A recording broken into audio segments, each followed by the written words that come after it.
what's up, man? So I got something special for y'all today, man. I got the boys from Pop Austin in the house, man. KP and OTMZ, man. What's up with y'all? You already know what's up, man. Living good, man. You know what I'm saying? Smoking good. Sipping twisted. You know what I'm saying? Getting twisted.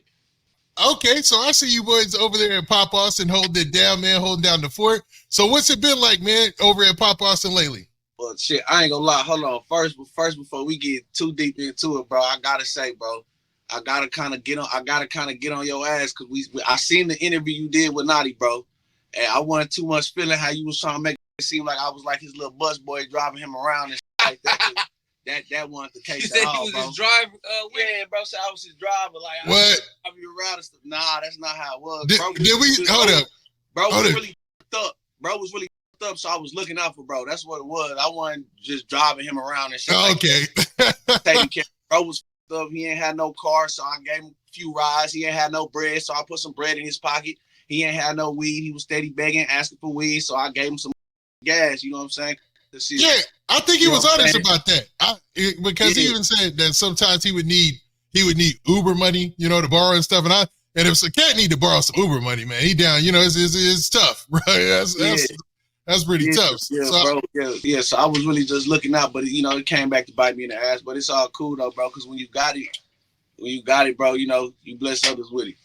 But other than that, man, shit been cool. Shit been going good on our end at Pop Austin, bro. We just trying to hold it down, bro. I mean, of course, you know, I'll be lying if I say we didn't take a hit. I mean, we took a hit. When people get to seeing stuff a certain way, they like it. You know what I'm saying? It's kind of like when they brought in that new Aunt Viv on Fresh Prince of Bel-Air. You know, it just don't hit the same. You know what I'm saying? Yeah. I dang near stopped watching Fresh Prince, man, when that happened. So yeah, we going through a little bit of that, but we just trying to keep it going, bro. Trying to gain new fans, you know, people who don't even know nothing about that. We still just trying to. I thought it was just gonna be KP today, but OTMZ, you blessed us with your presence today, which is dope. And man, you know I ain't mean no harm when I was talking to Naughty on that interview. You know what I'm saying? Yeah.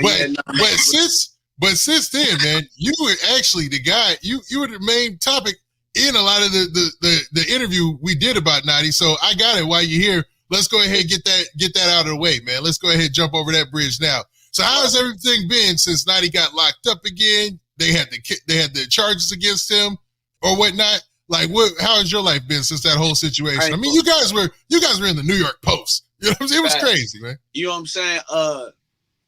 What I say is, bro, it's like I can't go nowhere now without that was so big, bro. Like I kind of can't go nowhere now without getting recognized, bro.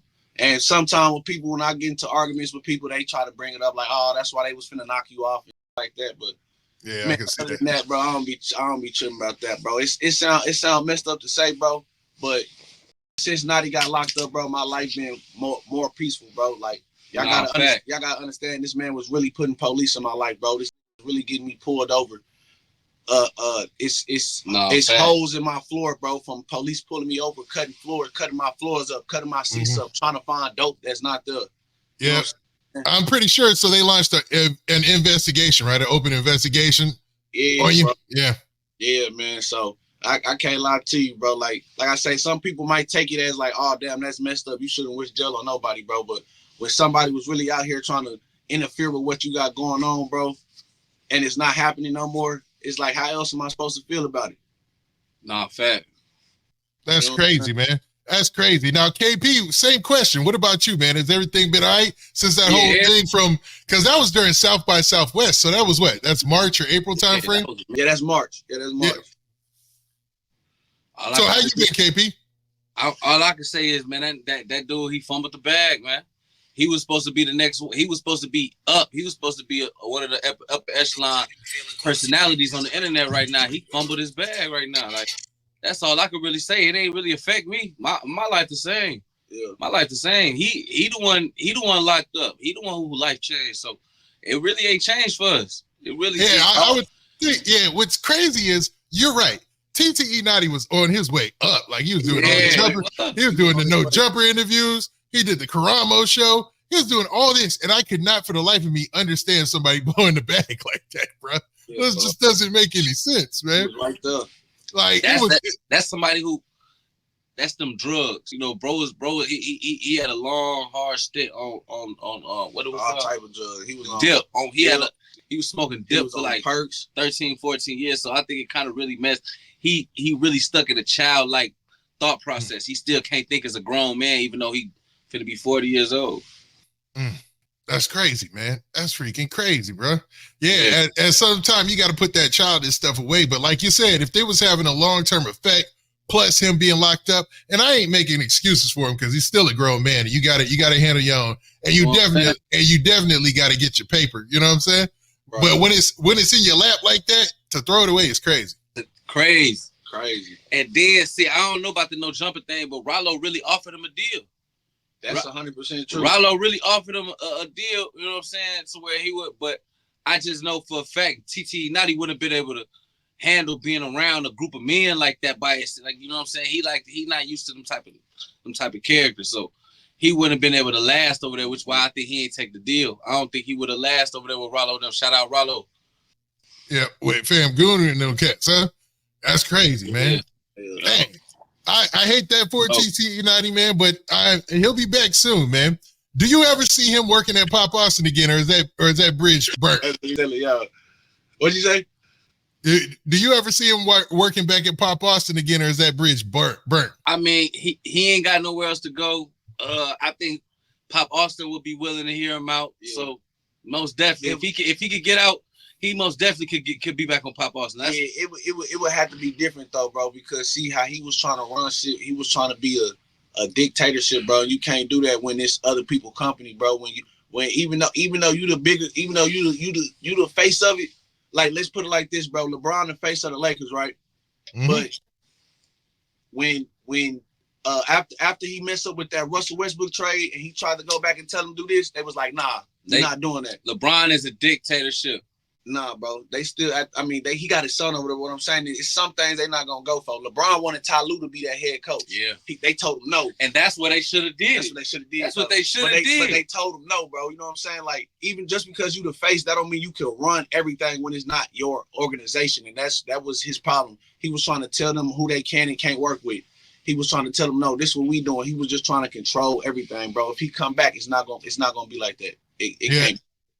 Yeah, and for the betterment of the company, TT Naughty is definitely one of those people that needs a manager. Like, he needs a manager. Like, other people, they can manage themselves and stuff like that, but he needs a manager. Like, somebody needs to take over.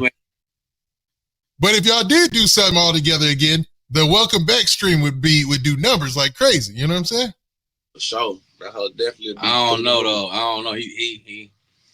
I don't know what that'll look like. In fact, he done kind of burnt up his image with all this snitching and stuff and all this going on. So, yeah. Like I said, I ain't got no problem with the man though. I ain't got no problem with no man.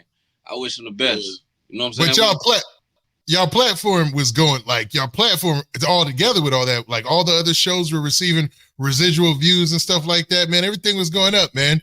I hate to see that because you guys were. I was like, okay, they're gonna be that no jumper of Texas, right? That's what we was on. I've been saying that, bro. But it is what it is.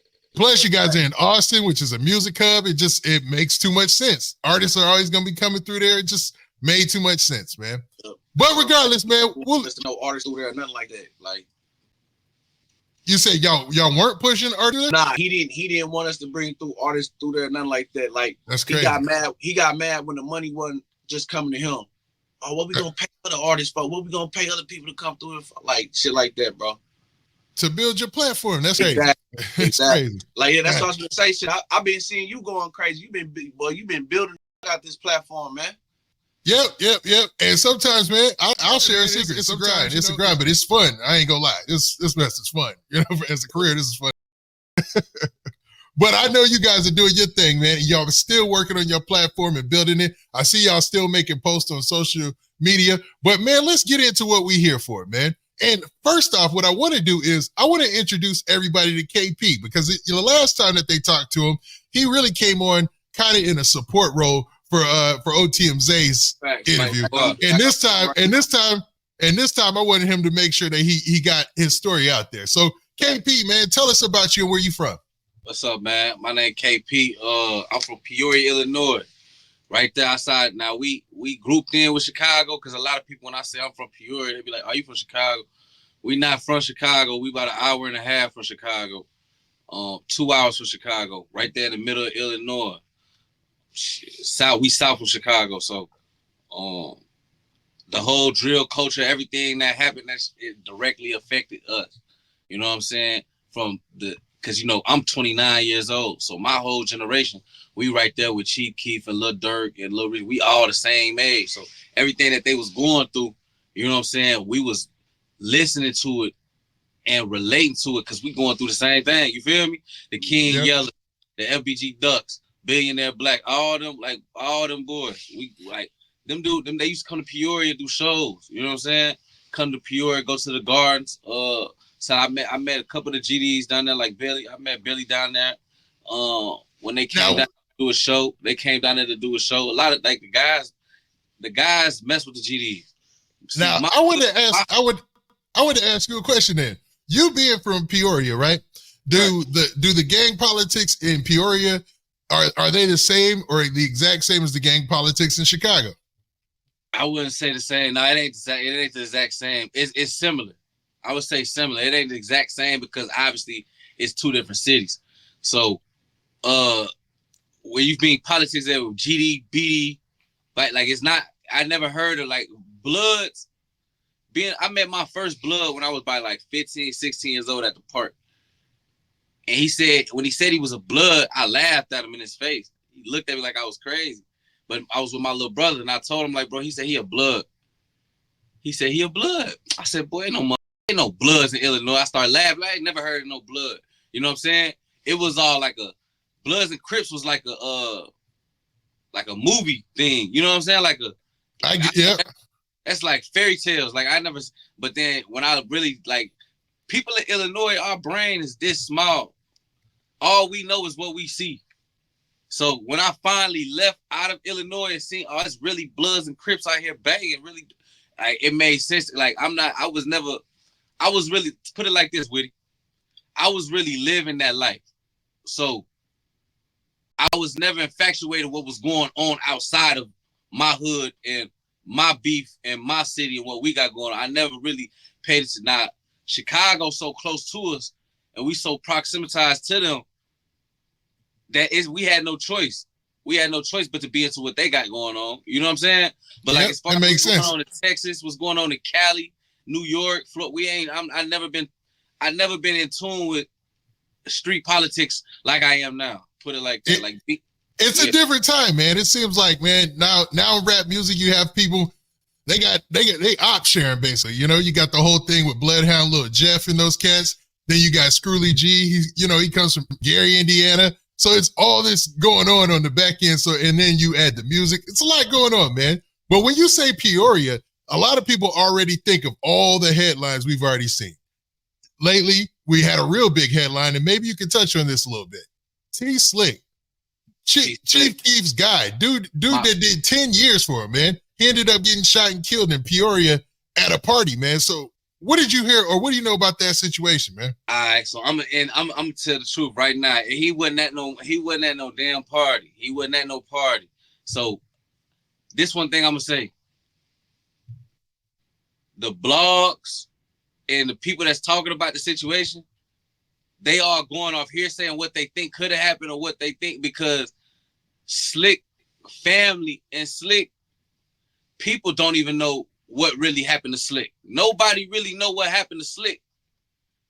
You notice when people say he got robbed, he didn't get robbed. He didn't get robbed for nothing. When people say he was out there selling lean and selling these things, and that's why these dudes got down on, man, he never got down on nobody. I'm gonna tell you, Slick was chased down, Slick was gunned down, and this will let you know right here. There was 3 people in the car, but the only person that got hit was Slick. It's a video that I seen of the actual chase being happening. I wasn't sure if that was real or not. So you're saying that video's now. So if one person gets hit and the other 2 don't, usually people are gonna say, "Hey man, KP, that sounds like a backdoor, man. Is that what you saying? No, what I'm saying is this. It was not a backdoor. That's another thing I gotta let it out there because this real talk. Y'all listen to me, man. Slick was in the car with my homie.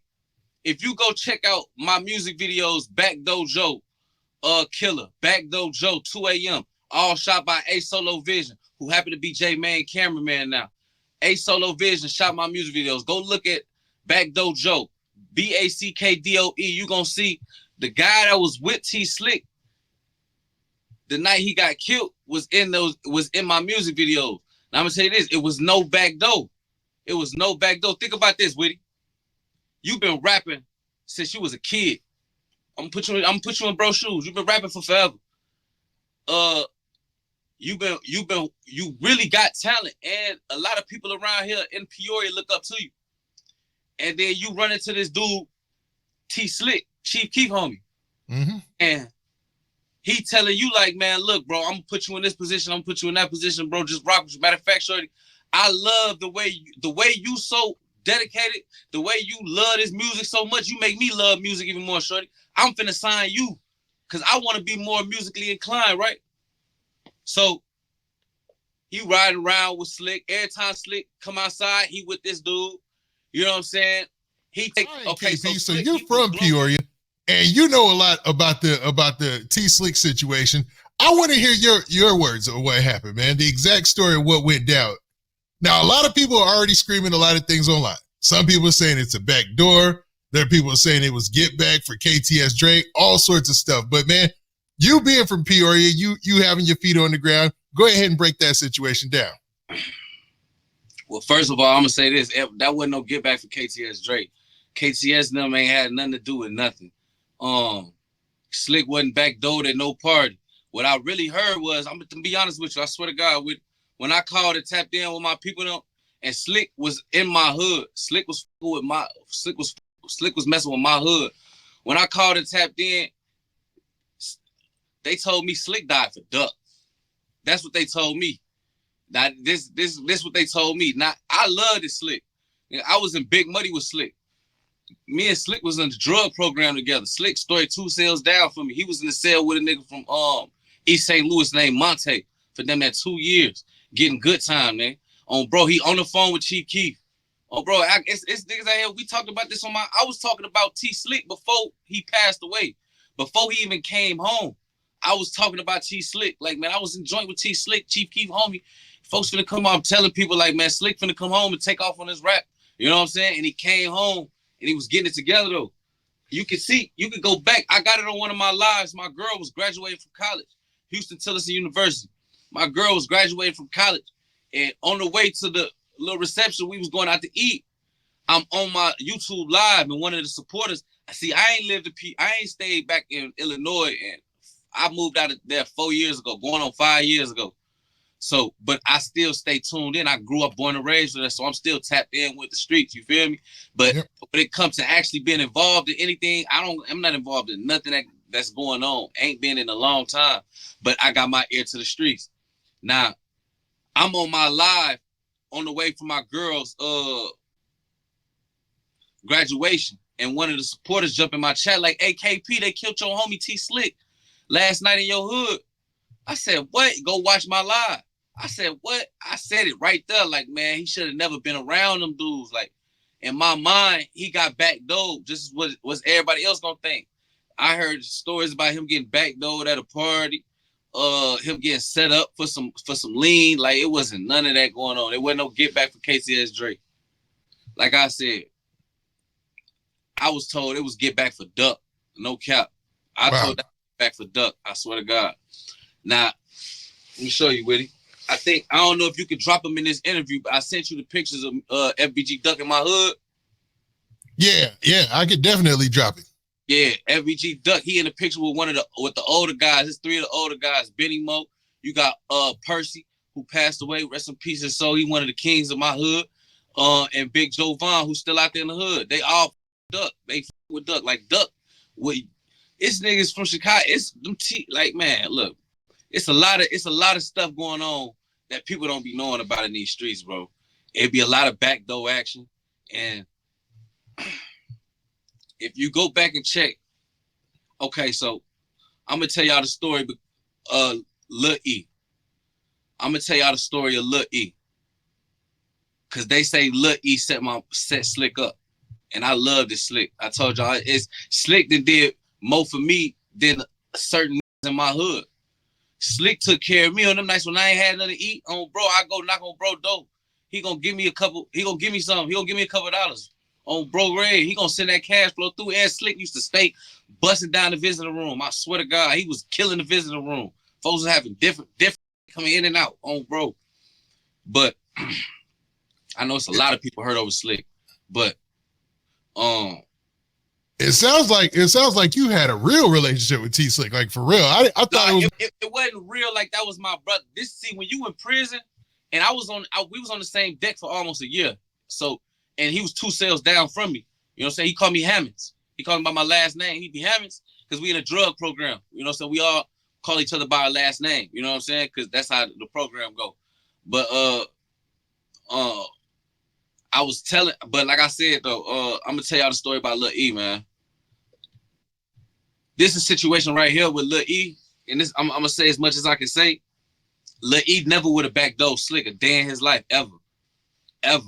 Now Lil E is the guy that people are saying backdoor T Slick? Allegedly. Okay. Allegedly.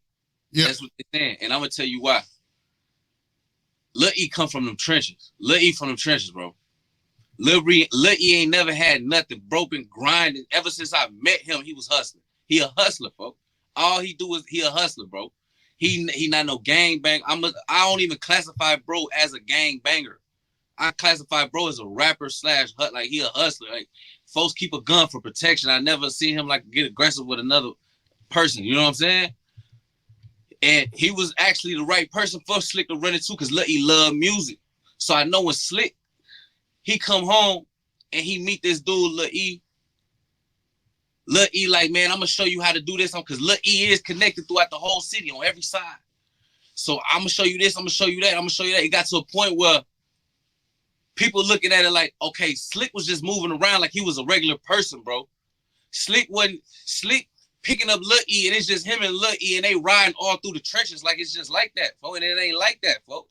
And Lil E not, like I said, he not like, Lil E not no killer, folks. So okay. I'm saying, Lil E a defender. So Lil E not thinking in the right mind. Like me, I would have never had Slick out there like that, bro. I would have never had just, like we just riding at nah, because he wasn't at no party, bro. It's more to it. I don't know what I don't know what I shouldn't be saying. You know what I'm saying? But I'm gonna say about this. Lil E would have never, think about this. Lil E come from nothing. The nigga that been hustling his whole life, right? He meet his opportunity. Man, T Slick was finna sign Lil E, bro. Okay, so Lil E raps as well, huh?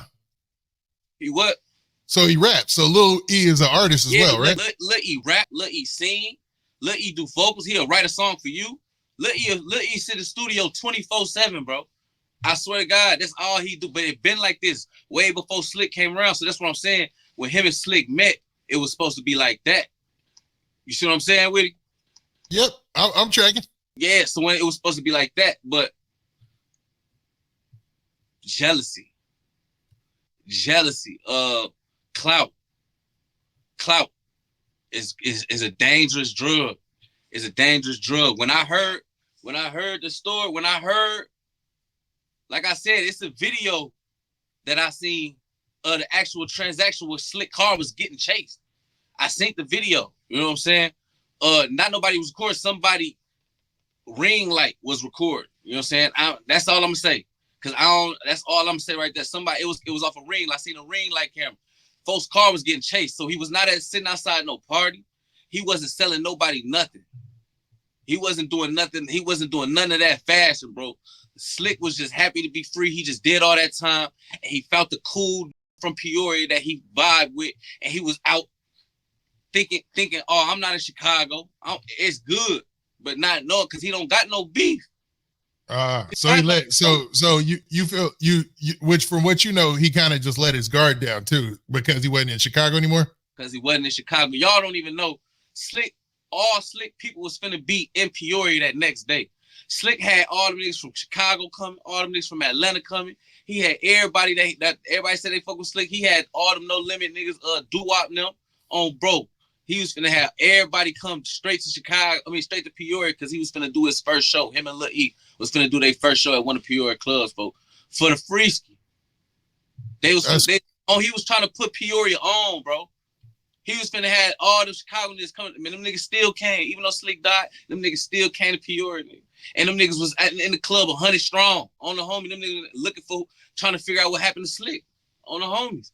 But you got real stand-up niggas in my hood, bro. Like Popeye, folks. Like Oopie. You know what I'm saying? The real stand-up niggas who gonna stand, like, they not with that snake shit. Like, I want to get this understood, bro. It wasn't no shit like, this was an individual who had jealousy and envy in his heart and want to be famous. It wasn't for no good cause. Put it like that. It wasn't for no beef. It wasn't no get back. Slick didn't have no beef. Folks went to jail for shooting at the police. His right hand is Chief Keef. So who's Sosa beefing with? Slick. Y'all use y'all brain. You notice ain't nobody came out and said nothing about T Slick since it happened, right? Yeah, I noticed that. I mean, there were theories when it did happen because I think it's been like a couple of months, but like since then, nah, it hasn't been anything to where anybody came out with anything solid. Cause nobody know nothing. I'm just put it like this. So, cause I know people gonna be like, cause see, I don't want to give it all away, like just give it away. But I know people gonna be like, so if it wasn't a backdoor, then I'm gonna put it like this. Lil E was backdoored, right? Mm-hmm. Lil E was with somebody who he looked up to. T Slick trusted Lil E, and it was another person in the car too, the female. So it was 3 people in the car when Slick got hit up. The only person that got hit was Slick. It was a target. Lil E was backdoor. It went over. You know, it's one of them guys from the hood who, like, he be like I said, Lil E not a killer. He not a gangster like that. You know what I'm saying? So when you got niggas from the hood who really do that, it's like, man, what he talking about? Like, I ain't finna ask him shit. I ain't finna tell niggas that let you bring you. He probably was bringing Slick to the hood every other day. Niggas just sitting back. It'll be nigga you don't even know. You never even seen him. These people probably never had an interaction. Slick probably never interacted with these people, bro. Yeah. People probably just sat back and watched. And so you're saying you're saying that Lil E might have ended up getting backdoored himself. Like he fell into a trap and T Slick thought he was comfortable. Like if I took you to, like, say I had a hood and I took you to my hood and I think, oh, I'm good in my hood, but I ain't really good because them demons is lurking. And they say, forget that. We got a reason in our head to get dude, so I'm gonna get dude. So I see what you're saying, man. That's crazy. And if that, man, that's crazy. That's crazy, bro. So what's wild is, like you said, you haven't heard much about T Slick's case since then. But here's a more interesting question. You were on the yard with him for a year. Was Chief Keef really taking care of him? Because he said Chief Keef was. What? Go ahead and kick it. This is what I'm going to say. If Sosa wasn't taking care of him, you would have never knew it. Because folks was all rich in that. He was rich. He was straight. You know what I'm saying? And I used to ask him, though, because he used to be on the phone with Sosa. I know for a fact he used to be on the phone with Sosa. He done put me on the phone with Sosa one time. But I'm asking, though. I'm saying, though, if Sosa wasn't sending him money, you would have never knew because he was rich. He had everything. Like I said, it was coming to him. I was getting stuff from him. He was rich. Okay. So you would never know. Okay, so all we know is he got 100,000 pictures, and he got 100,000 pictures. But Sosa was sending them pictures on bro. I don't know if it was his publicist, his manager. Sosa was sending them pictures though. Sosa was sending them pictures for sure. And hey, that's good. That's good to hear, man. So he was really taking care of his mans in there, man, sending them pictures. Probably got his commissary through the roof and stuff. Slick was never supposed to be in Illinois. They wouldn't let him parole. He had to finish his parole time. They wouldn't let him leave. He had to finish his parole time. And so instead of being in Chicago, he was at the halfway house in Peoria, like thinking it was just gonna be comfortable. He was just gonna be sitting back. He's supposed to just be kicked back in Peoria, Illinois. Ain't nobody thinking, ain't nothing going down there. You know what I'm saying? Not knowing it get treacherous in the P, bro. Not knowing it get treacherous in the P, bro. On a homie. So he's supposed to just be laid back, getting up off parole, but he ain't making. Man, that's tragic, man. Tragic situation. He was gonna be one of them. That was T Slick. I was getting out, posting them, telling like, man, look, bro, look, cause I went and looked up Chief Keef Twitter, and T Slick was his icon. I'm like, look at my boy Slick. He on, bro, like, you know what I'm saying? I shared it, like, man, look, it's my old. I'm like, it's my from the joint, on, bro. Slick was gonna be one of them. Shout out Duop, on, bro. All right, KP. I wanted to ask you one more question, man, or another question kind of similar around your hometown, the home area of Chicago. I want to ask you about this whole thing with the Venezuelans versus the gang members in Chicago. Now, we've seen several videos on TikTok, social media, and they're basically putting it out there like the YNSs are going at it with the Venezuelans out there in the streets, man. And they always say Venezuelan migrants. I don't know how true that is or what's going on, but I have seen those videos. So what do you know about it? Well, I seen a video the other day where the Venezuelans was beating in that alley on the homie. I swear to God, like it was like I say probably like 15 dudes. It was like 15 black dudes, and it was about 30 Venezuelans. And guess what? The black people had kids out there. They had girls out there. They was recording. Guess what? It was 30 Venezuelans. All of them was men. And they was all from the age of 30 to 40 years old, and they didn't have no cameras out, but they did have knives, they had bats, they had guns. And what the black people was doing? Recording. That's crazy, man. The black people looking at the Venezuelans like, man, what's up? Like, man, look, he got a bat. Oh, they got their guns out. You see niggas out there with their guns and everything. But this all I'm trying to say, Woody, let that would have been a crowd of black folk. Let that would have been the ops down the alley. It'd have been a shootout, right? You know it. It would have been a shootout. It wouldn't have been no talking. And then the black niggas was running. The Venezuelans got the push in the line and got the hitting them. Them start running. Running? Like where they do that at? You know what I'm saying? We don't okay, we're gonna leave the women and kids out of it. It wasn't no women and kids out there. It was all Venezuelan men, 30 to 40 years old. In Chicago.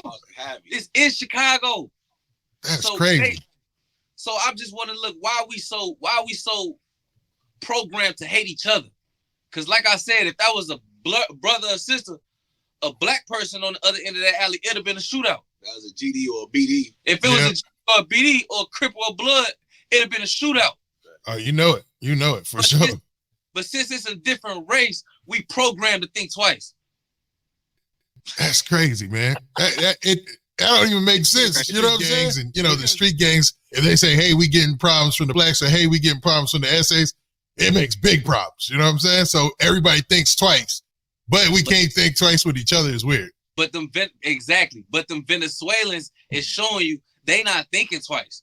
They pushing the line.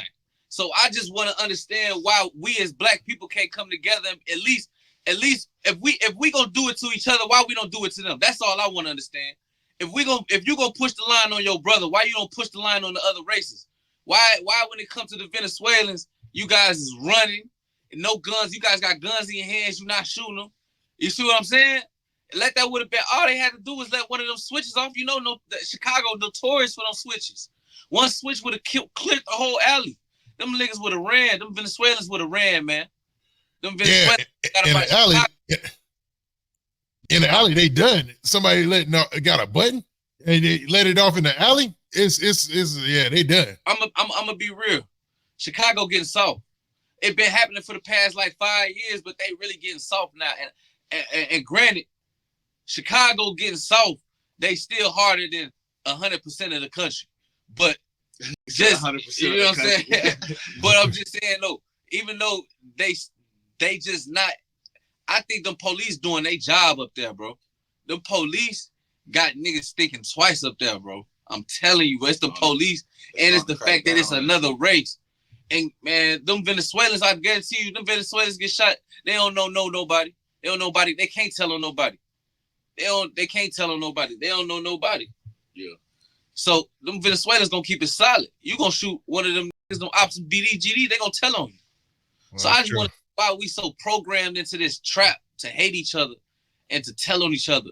But then we turn it off when it comes to the white man, or when it comes to the Venezuelans, or when it comes to the why is it like that?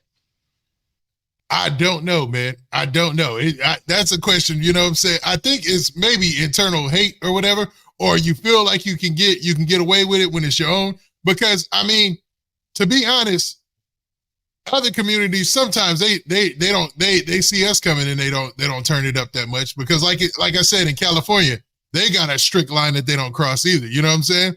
Because they know, you know, if they go there, yeah, it's like a prison system. Yeah, so it depends on a lot of factors. It also depends on where you at. You know, that's a big deal too. Because, you know, in Texas, you know, blacks and essays pretty much have a good relationship. It's a good relationship. That's what I've been trying to tell, bro. Bro came down here like, nigga, where I'm from, we don't no mess. I say, bro, it's not like that out here, bro. Hold on, wait, no, I ain't gonna say that. No, listen, I'm glad we talking about this. I'm not gonna say. And guess what? Y'all not locked in with no essays, bro. Listen to what I'm telling y'all, bro.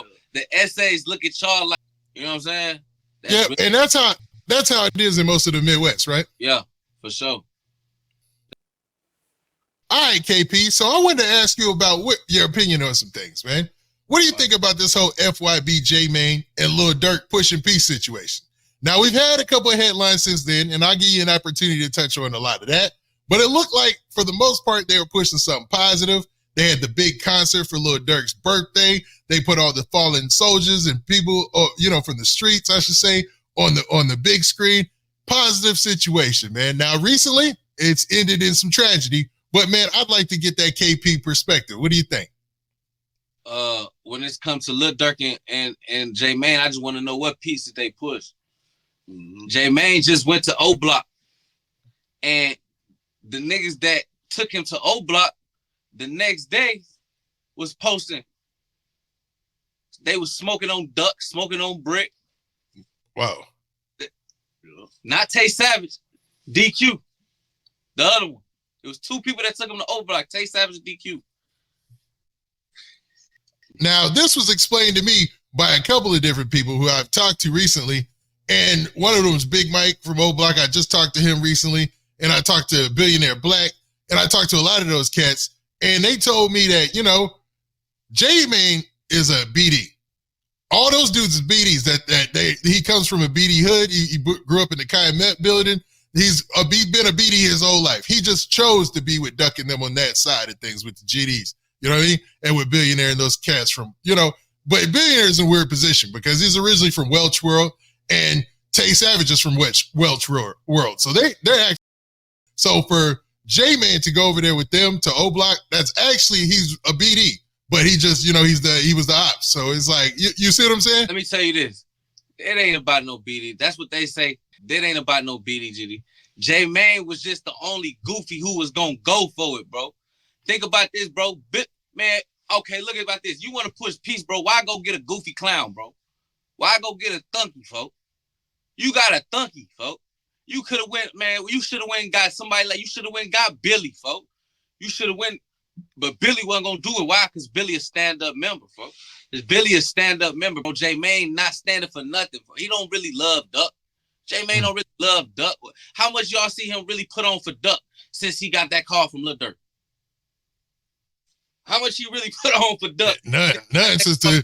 Hey, you right, because ever since he did the call with Lil Durk, you know what I'm saying? And Billionaire said this, and he's like, you know, thinking things into fruition, because remember, for a while there, J-Mane was playing like he was OTF. He had the fake OTF chain. Ooh. He had the OTF stuff written on him or whatever, said it was a fake tattoo. And Lil Durk probably felt safe calling him because obviously, you know, they both allegedly BDs. And then, you know, it was a situation like that. You know what I mean? J-Mane is a sweetheart. He wouldn't hurt a butterfly. So that's why Lil Durk felt comfortable calling him, bro.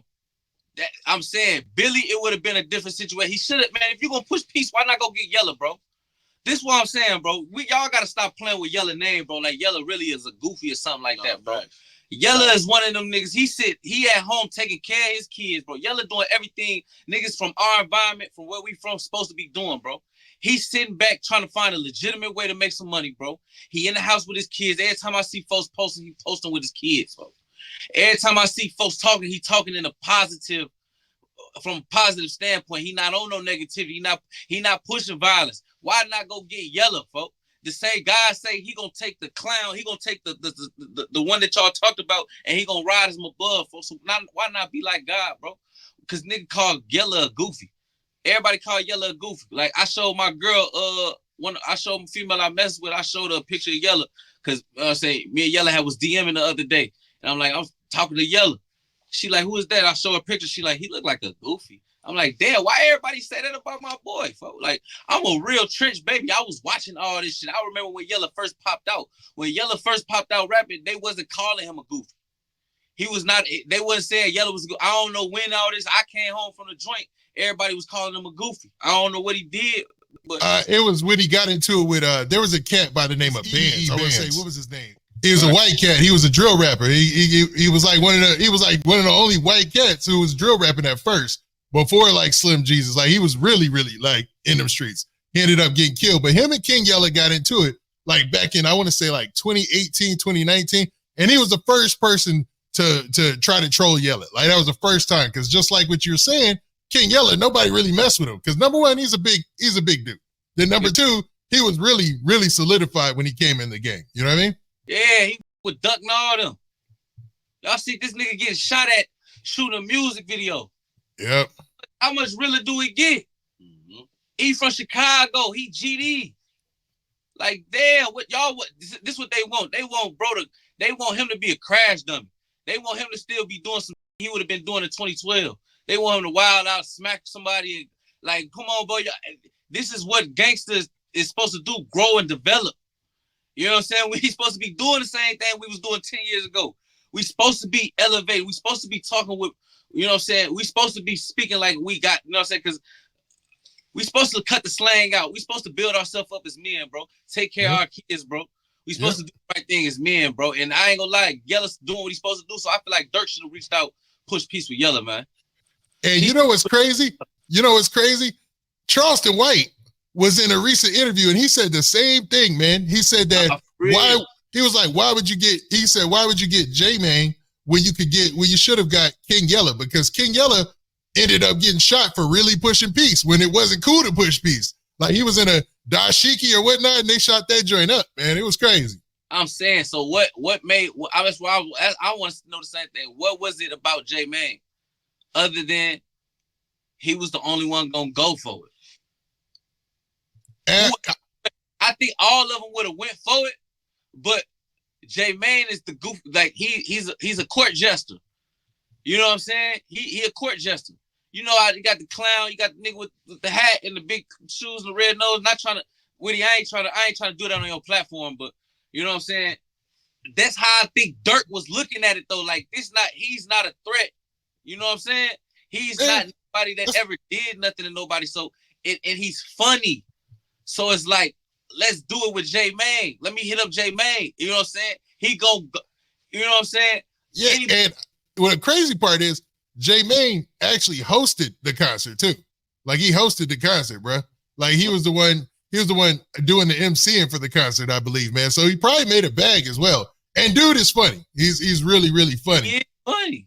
And the whoops and all that, but at the same time, like I like real over funny. I like real over funny. Like, come on, bro. At the end of the day, bro, Durk did say he's smoking on duck. He did say that, bro. So at the end of the day, bro, they got direct, nigga, not even just ducks, other people from that side. They got so much direct involvement in the demise of people you say you love. How could you even extend your hand and take their offer? What's real about any of that? That's what I'm saying. That's tough. But okay, now J-Mane or somebody in his team might come back and say, Well, he's trying to elevate and push peace, and that's the best way he can see. Now, on Durk's end, I don't know. You know what I mean? Well, he could be elevating, he could be trying to elevate and push peace, but at the same time, how you pushing peace? Did you see the way he just treated corporate cartel, bro? And that man paid him for that interview. You see the way he talking to that man, bro? Yeah, like, he was. Yeah, rise to the top because these gonna be the same people you gonna need when you fall, bro. You feeling real because really, other than the whoops, bro, you got the motion. Okay, J-Man got the motion for the moment. We all know it go up and down. We got to see if he gonna be consistent with the motion. And I don't want to keep going deep into it because it's gonna sound like I'm a hater. But I'm just being real 100 with it. Like, what is the purpose? Show us you helping the kids, you saving the kids. Show us that. We don't want to see you going to O Block. What you doing at O Block? The same, wasn't it 5 people from that block that went and pulled up and killed your so-called homie, Duck? So you got to make sense to me from a real street nigga. Make it make sense to me. Is you a real street nigga or what? You just a court jester? You just a clown? Like, what you standing for? Oh, man, my bad with it. It's all good. It's all good. It's all good, man. Get it off, man. J-Man, what you standing for? J-Man, and it ain't too late. I mess with J-Man. For real.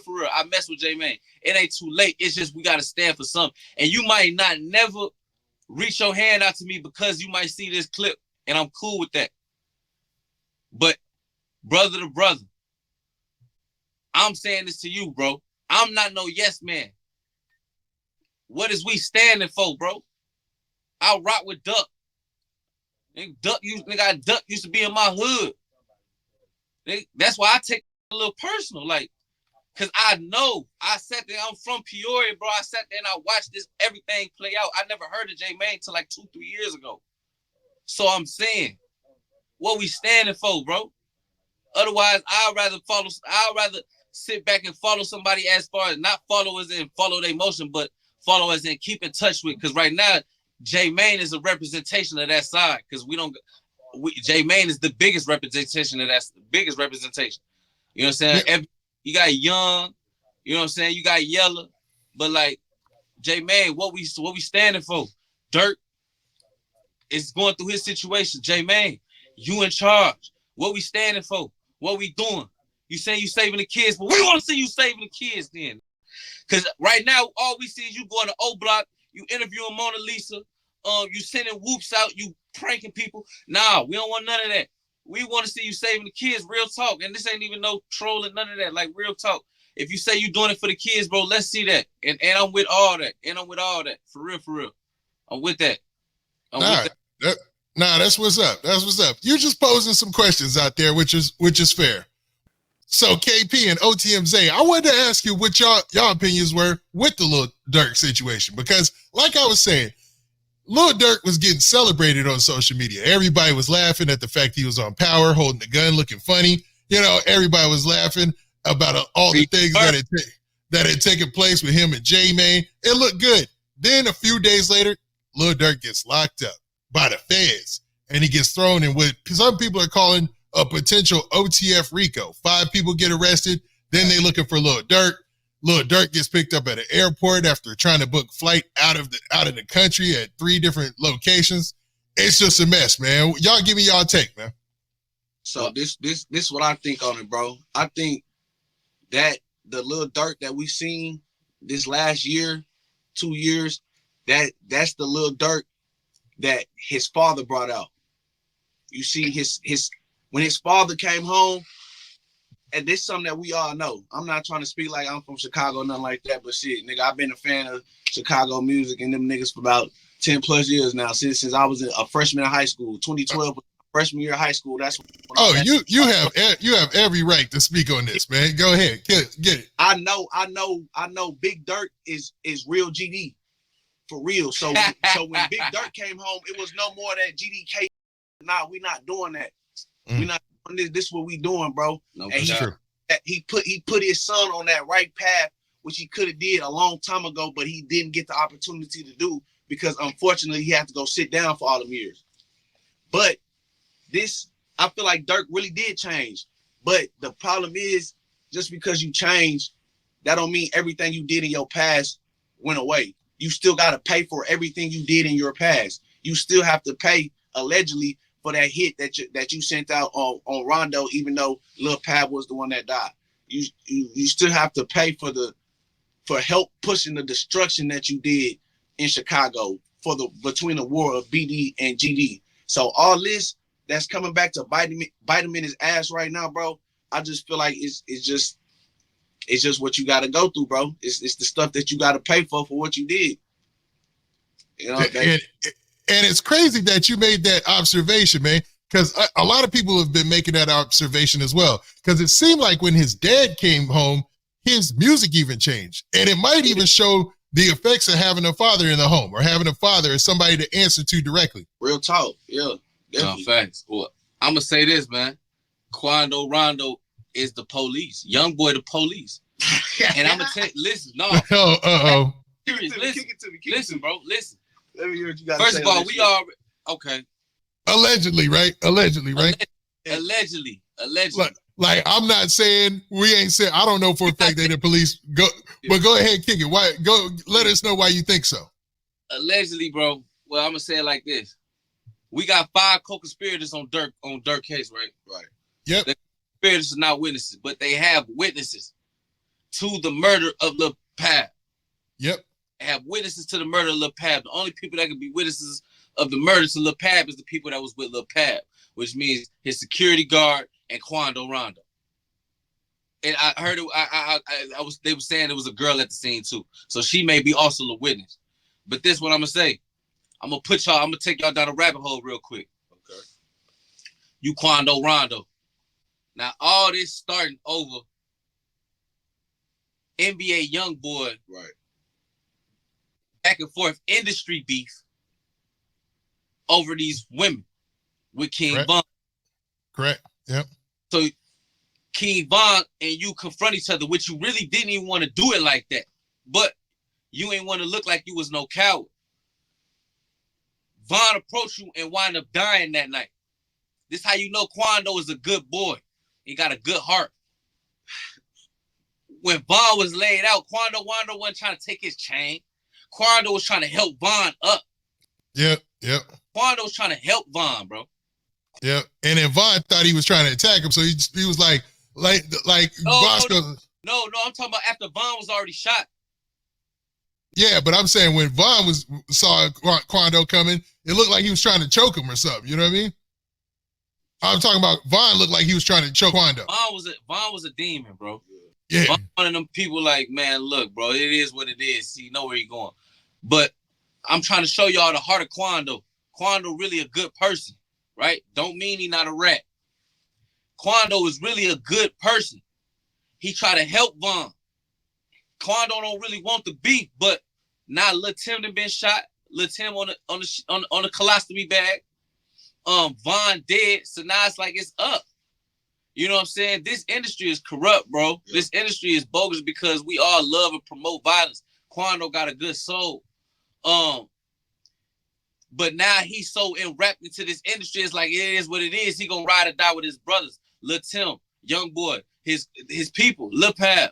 You know what I'm saying? Now, in all fairness, after Von got put in the car or whatnot, you saw Quando went to help Lil Tim. You seen that video as well?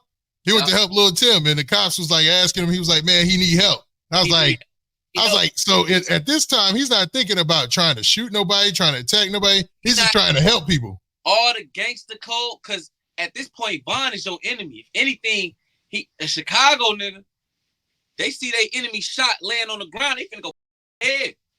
Yeah. They finna shoot him again. Quando tried to help him. I'm trying to show you this nigga heart. Right.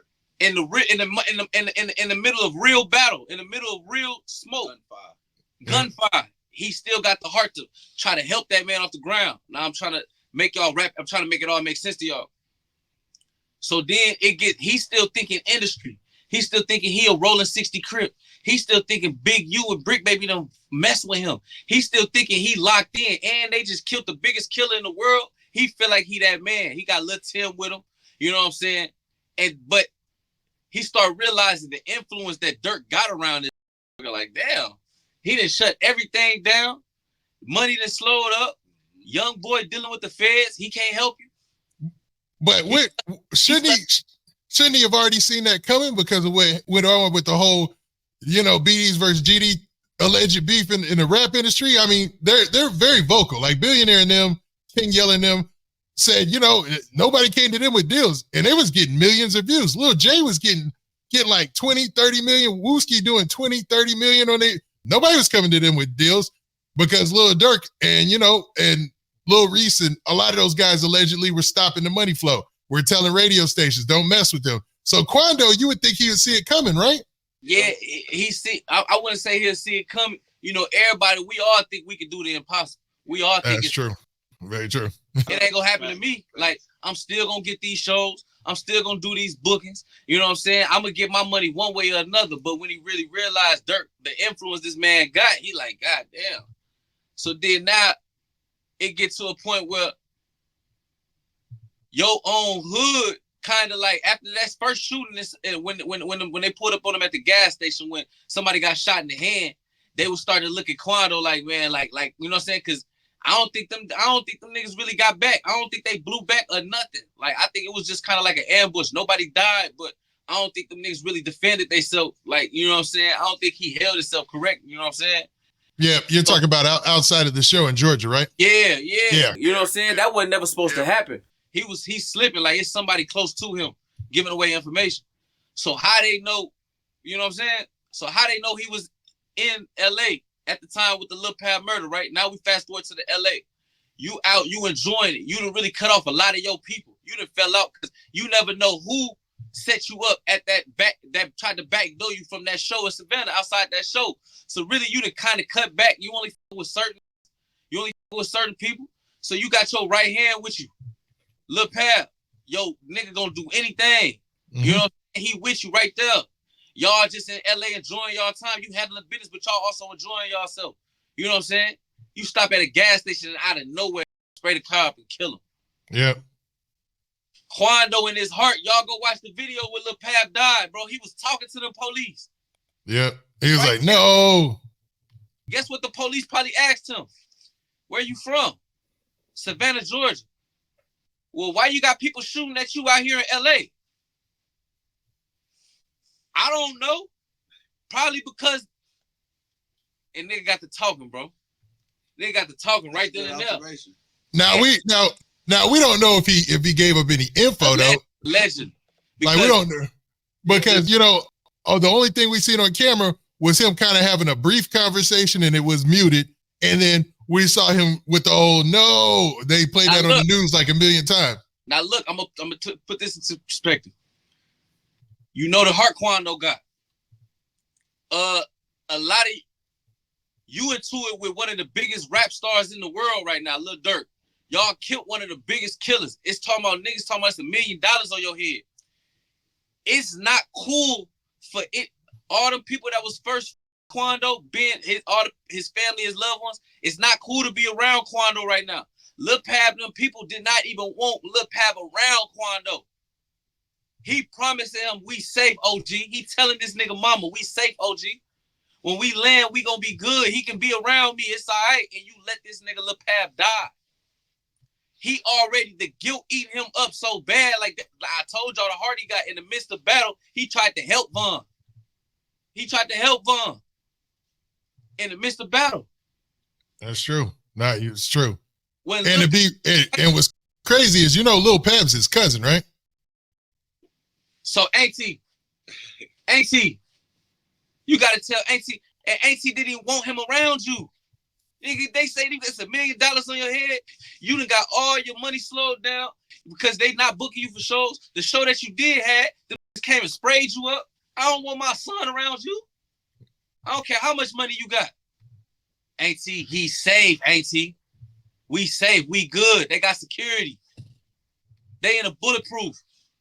We good. So how he died? You heard no! And I'm going to say this too. Go check the dates. I already knew this because I'm a real Durk head. Nigga, Durk dropped that F My Cousin song 2.5 months before Lil Pab died.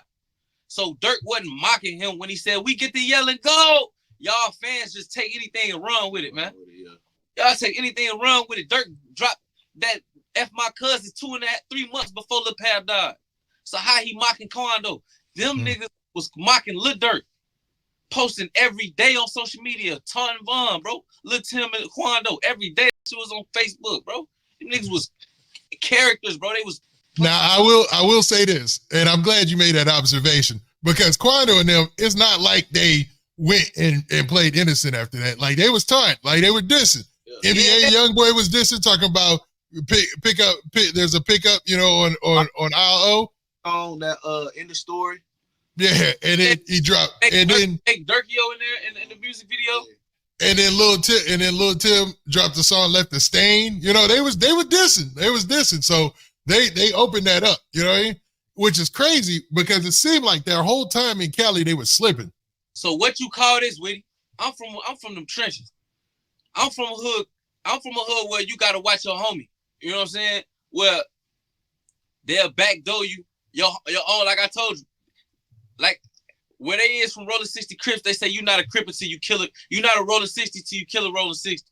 Mm-hmm. So what that mean when y'all know this is the culture and this is what goes on in your hood? What that mean when the day after your homie died, Lil Pab, and you feel like either you got set up, we don't know, because I'm gonna take y'all down this rabbit hole. First, we thought it was because he thought he got set up. He dropped his flag. Yeah. Yep. Dropping your flag, is that not no smoke, like a smoke signal? Letting them know it's your homie get killed the next day you drop your flag.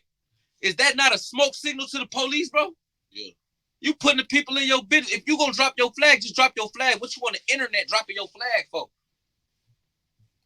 It's real gang members activity, or is you sending smoke signals to the police? Because it's not for the internet. This is Roller 60s is a real gang. It's not for the internet. So what is that?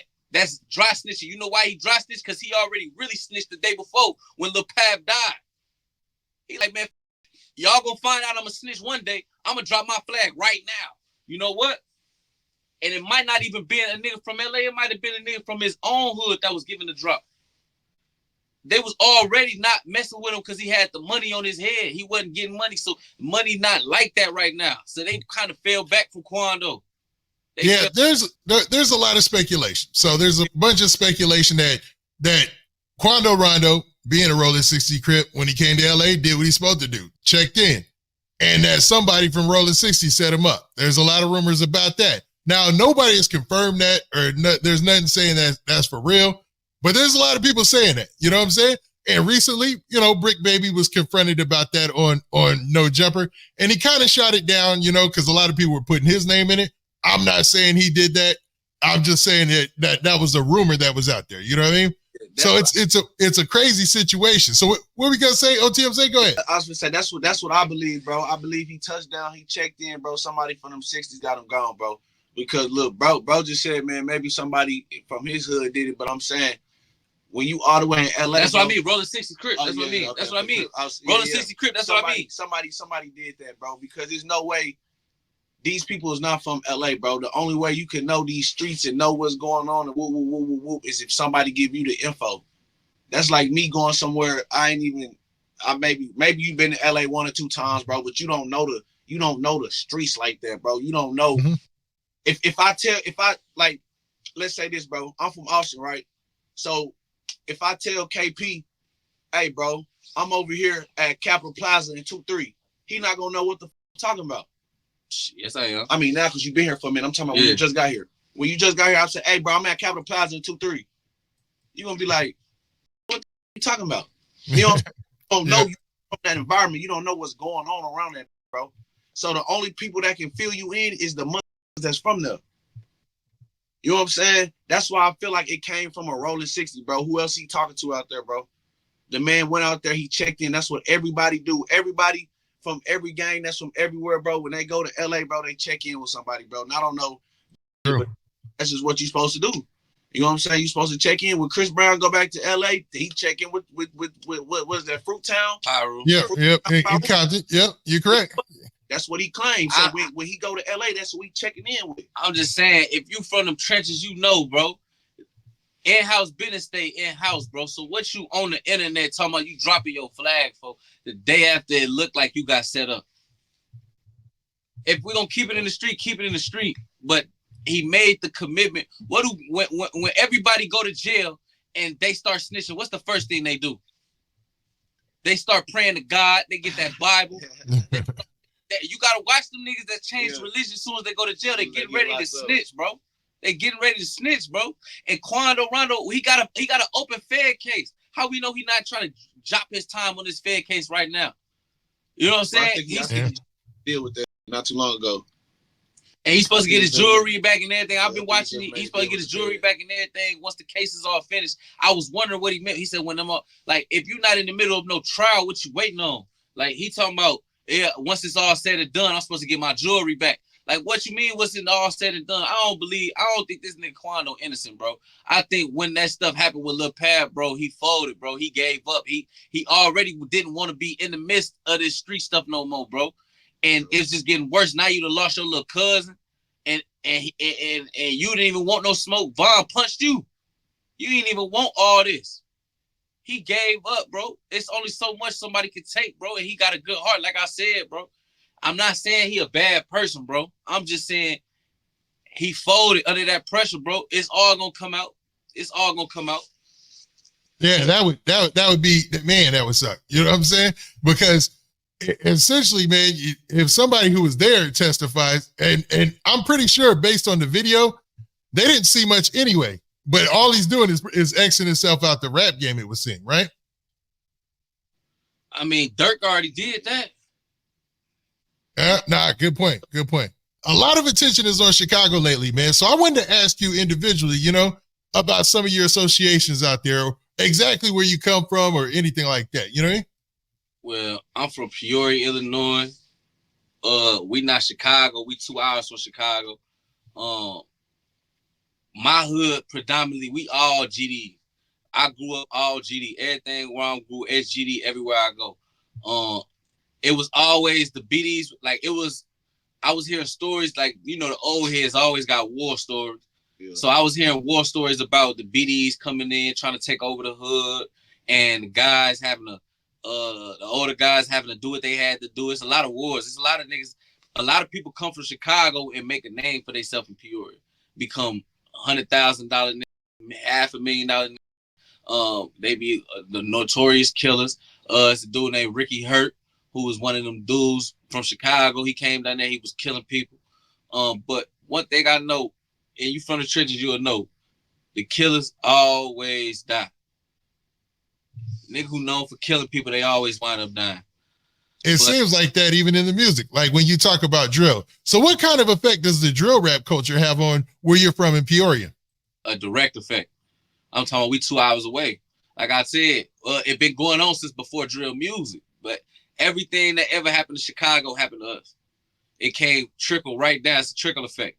It trickled right down from them straight to us. Cause I don't know how many, I think we probably one of the biggest cities around Chicago. I don't know nobody who really got more people than us. You know what I'm saying? I think we one of the biggest populations in Illinois. But like a lot of the GDs, like a lot of the people to this day, it's a lot of niggas my age from Chicago in Peoria running up that bag.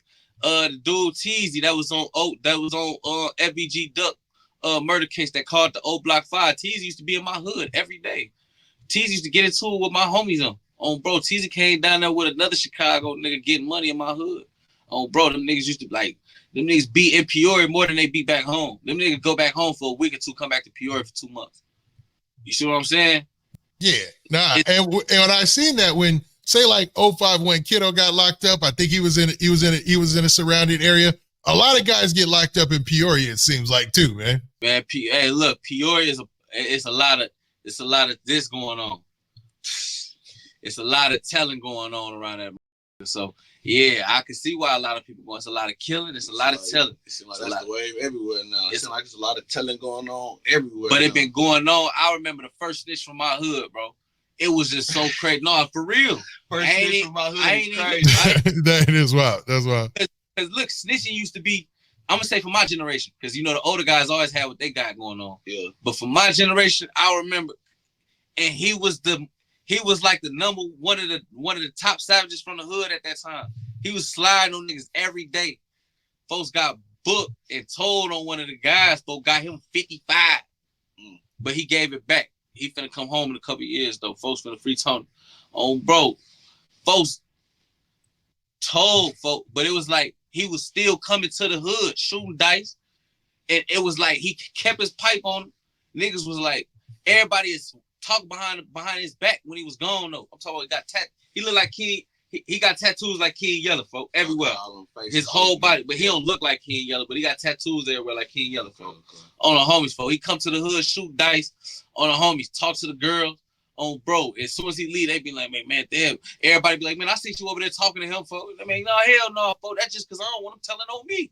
You know what I'm saying? I was seeing it happen, bro. Yeah. Back in 2020. Well, now that's kind of common, right? Now every hood got just everybody knows he told or knows he's a rat, but he comes around still. Like everybody, like it seems like every hood is like that. Is that? I mean, that's what it seems like. You know what I mean? And I honestly felt like they was scared of folk. They was scared of him, bro. Cause not even just cause he'll tell on you, he'll kill you. You too. I ain't gonna lie. That's one of the most dangerous. And when I say kill you, I don't mean like, man. I mean like he'll kill you, folk. He'll pop you, folk. That's one of the most dangerous niggas ever. A nigga that'll kill you and tell on you. Type of nigga that turn a simple conversation. You say the wrong thing, and not it's getting deadly. But if you use the same tactics on him, he gonna tell on you. That's why, and that, I'm glad that it now. That's the crazy part, right? And that's why, organized crime organizations, they hated rats so much because they found that out early. Because I was going down this rabbit hole of where in the world did this come from where there's these killer rats out here? You know what I'm saying? You would think that the police and law enforcement would step in when they know that they're killing somebody, but it's been an epidemic ever since there was crime gangs or whatever, man. Like the rat was always the worst person. That's why it's such a bad thing to be a rat because, like you said, they'll kill you and then they'll be out here walking away around. They'll give up a couple of people. They'll give up this person, but they'll be out here with their family or whatever, killing and doing all this stuff. But now people kind of notice that the most violent dudes sometimes, some of the dudes who's the biggest hitters, really known for doing that, be some of the biggest rats, allegedly. And you know why that is? It's because get that deep into the trenches, they start to realize, man, y'all niggas don't really love, or y'all niggas don't really fuck with me for real. And they didn't realize sitting in that cell. Y'all niggas, sitting in that cell. Yeah. And they didn't realize y'all really, y'all not willing to do what I'm willing to do. So what about worried about y'all for? I'm the killer. The rabbit got the gun. That's how they feel. That's where you get these killer rats from. I'm a killer. I'm telling you, bro, even in Chicago, the average niggas, everybody's not a killer, bro. Everybody is not just bred to kill, bro. Look at FYB J Main. Everybody's not a killer, bro. Shit, look at Duck. Everybody say Duck was the killer. Everybody say Brick, his brother Brick was the killer. Yeah, I've heard that a couple of times too, But and that's true, bro. Most people who do catch a hat or a body or whatever, you notice it's only one. It's usually only one. It's very few you have. Well, in Chicago is the only place. I don't know what's going on with Chicago with this, but Chicago, it be cats with 4 or 5, and they just be walking around like it's normal. You know what I'm saying? Chicago's a different animal. You know what I'm saying? Like you have. Because King Von ain't the only person who was like that. There's a lot of cats who come out of Chicago who are just like that. Man, it's some stuff going on that make Von look like, hey, yeah, folks. Like for real, people that lost their mind. And for a normal person who goes to work every day and stuff like that, they just enjoy their life. That's hard to comprehend. Like somebody could just be out here just not random, but just hunting down people and shooting that many people. You know what I'm saying? It's a culture. It's a way of life for them. Like, it's like, how some kids wake up and play the video game every day. You know what I'm saying? Some kids wake up and go play basketball. These niggas wake up, gun on their hip, calling folks, and I'm like, where you at? Pull up on phone up. And we outside looking for a lick. We trying to rob somebody. Yep. So look, Woody, you tapped in with a lot of Chicago people, right? A lot of Chicago artists or whatever. The plus the big mics and stuff. I was wondering, man, maybe one time, like how we, man, maybe set up a StreamYard or something, because I really want to ask them some questions, bro. Like, I really want to ask them, why what do you they gotta shoot? ask them for me, for gang? Ask me, gang. Listen. I just want to know why because you ain't never went and shot up no funeral. Why do they go shoot up? Because I just seen one where they went and shot up a funeral and. Man, I was gonna get to a question. That was gonna be my final question. It was gonna be around that situation you're talking. But I hate to cut you off. My bad, OTMZ. Go ahead and ask your question. I can't understand it, bro, because it's and you hear about it going like that's not the only time that happened. Wooski got shot in the head. Wooski got shot in the head standing outside the funeral, right? Yep.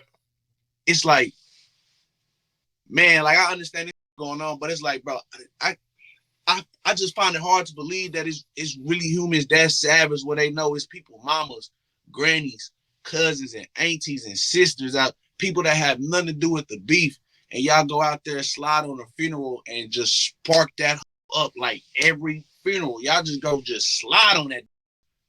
Yeah.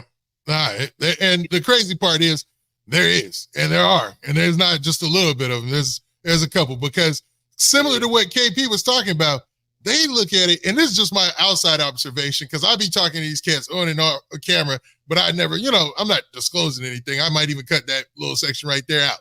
But my observation is, it's like a game, man. They live in life like GTA, and that kind of gets to my next question, and it was really gonna be my final question. And I was gonna ask y'all, have y'all been keeping up with what's going on right now in Chicago drill rap with the Bloodhound gang in the Trap City? You know what I mean? You got Trap City Taro, he's a rapper, and then you got Bloodhound Lil Jeff, lost his life, right? Now between them, was that? I was gonna say, truth teller, keep me in the loop of all that. Yeah, so in that situation, you got two rappers doing their thing. Bloodhound Lil Jeff, Bloodhound Q50, Lil Scoom. Then on the other side, you got one cat, his name is Trap City Taro. Then he's got his homeboys. I want to say his name is A-Ski and another guy. There's two of them. They just recently did a DJU interview as well. And, it's the typical drill situation. It's like we back in 2011, man. People getting shot left and right. Lil Jeff dies. Lil Scoom dies. And Trap City Vale just lost his life. And that's where they had to shoot up at the funeral. What do you guys think about that whole situation?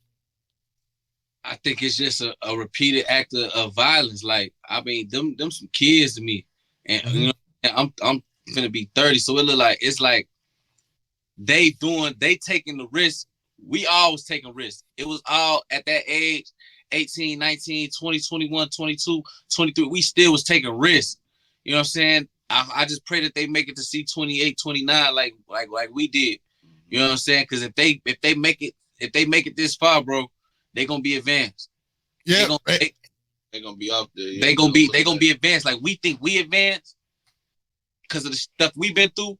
If they make it through what they make it through, they gonna be 10 times ahead of us, bro. They gonna be way more advanced because we are. I'm not even gonna say we. I'm gonna say the other people. People already laid the foundation for them in this industry, as far as like being able to switch it up. Look at G Herbo, bro. Even though I don't like the way G Herbo carried though, because it's like he's still promoting violence, but he like, it's not me though. Look at them niggas. Look at these little niggas. You know what I'm saying? Yeah. So I don't really conduct, because I'd rather like find a way to push peace. Cairo kind of No Limit Cairo, he kind of touched on that. He was like, yo, you keeping in your raps, you keeping the hood kind of active, but bro, we don't see you that much, and you don't really be doing nothing for us, And a lot of people said that he was crying and whining, but then a lot of people saw his position, you know what I mean? He is, but I mean, to me, Cairo has a legit reason to be crying and whining. Now, when you was in the trenches, first off, bro, let me start off by saying this. I have the utmost respect for Cairo, bro, because Cairo got caught with his dick in his hands at that McDonald's. Yeah. And he was in the face of two known killers. And they looked that man in the eye and said, say your dead homie. He wouldn't do it. Yep. And he was a teenager at the time. It's no heart. About it at a very young age, bro. So for that right there alone, I have the utmost respect for Cairo. But at this point right here, he's still crying and whining because G Herbo didn't take him where he was at. Now they was in the trenches together. He ain't take him to Egypt, bro. And G Herbo was telling him, Lil Herb, this before he was G Herbo, this when he was Lil Herb, right? Yep. So before he got the blowing up and ascending to the heights that he eventually did, he was telling them, hey, you know I got you, little bro. You know we going with you. I'm gonna get you the No Limit MB chain. We gonna rock with you. We gonna woo. I know Slick was No Limit too. T Slick was Glow Gang and No Limit. Called it Glow Limit. Okay.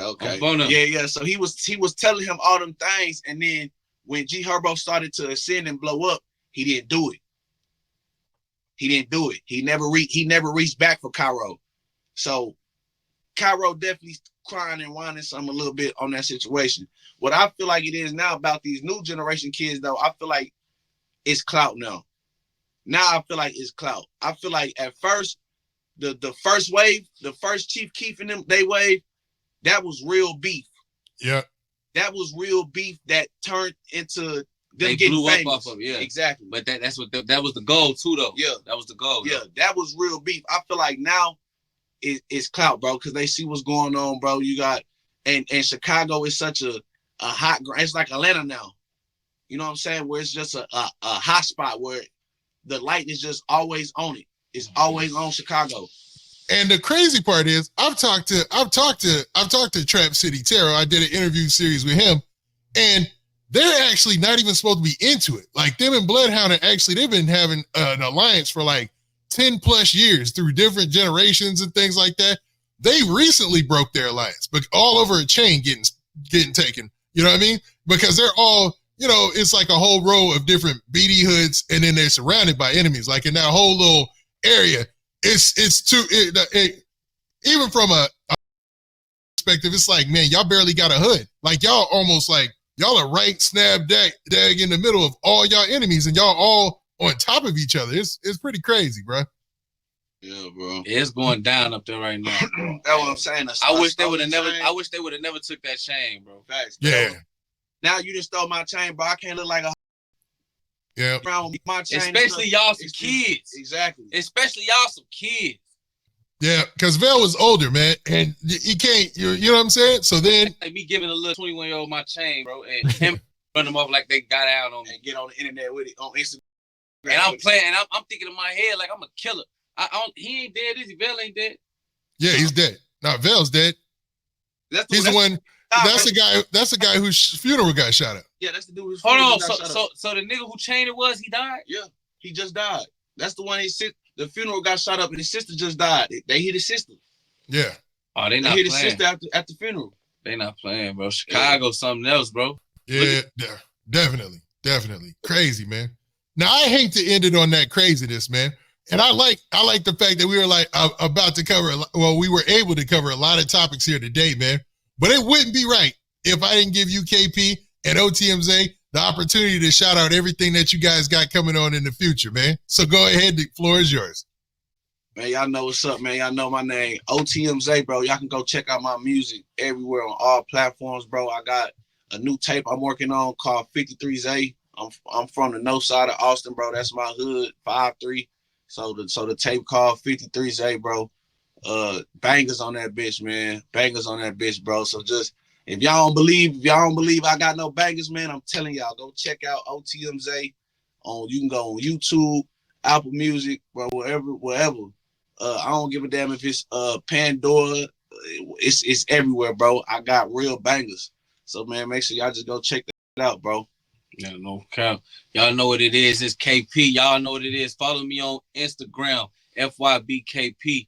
We got the reality TV show coming out.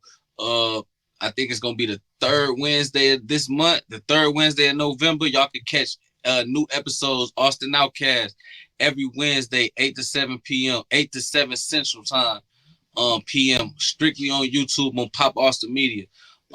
We got music video. I'm finna start dropping my music videos this January. But right now we gotta keep going with we're gonna podcast. Get all the way. Y'all can check us out every Monday, Pop Austin Media. Every Monday and Thursday, Big Gang Show. We got the Big Gang Theory on Thursday. We got OCMZ and 40 Low keeping it official on Mondays. Mm-hmm. So Pop Austin Media, y'all make sure y'all go subscribe. We busting them topics down. And we get to always stay tuned because nigga, sometimes we just go live on a little StreamYard. We just on a random day. You know what I'm Yeah, saying? y'all stay in tune. We might pop up on StreamYard. We might be in studio on set. Me and OTMZ might drop a collab mixtape. You never know, bro. You just gotta keep staying tuned, bro. It's coming. Just, you know what I'm saying? Be patient with the game, bro. We getting together. Now that's what's up. Well, I'm gonna say peace to both of y'all, and then we out of here. Peace. All right, peace.